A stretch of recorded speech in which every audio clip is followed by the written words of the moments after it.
Galteshwar civil court ખાતે ગણતંત્ર દિવસની ભવ્ય ઉજવણી.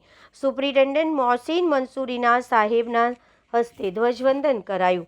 સમગ્ર દેશ આજે જ્યારે 77મા પ્રજાસત્તાક પર્વની ઉજવણી કરી રહ્યો છે, ત્યારે ગળતેશ્વર તાલુકાના સિવિલ કોર્ટ સંકુલ ખાતે પણ દેશભક્તિના માહોલમાં ધ્વજવંદન કાર્યક્રમ સંપન્ન થયો હતો.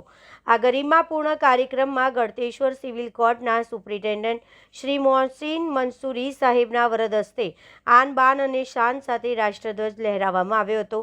તિરંગાને સલામી આપી બાદ ઉપસ્થિત સૌએ રાષ્ટ્રગીતનું ગાન કરી દેશભક્તિ પ્રગટ કરી હતી. કાર્યક્રમમાં બારના પ્રમુખ NP Patel, secretary TM Malek પ્રવચન આપ્યું હતું. કોર્ટ સુપ્રિન્ટેન્ડન્ટ શ્રી મોહસીન મંસૂરી ઉપસ્થિતિમાં મહાનુભાવનો આભાર વ્યક્ત કર્યો. આ પ્રસંગે બાર એસોસિએશનના હોદ્દેદાર અને પોલીસ સ્ટાફના જવાનો તેમજ કોર્ટના કર્મચારી હાજર રહ્યા હતા.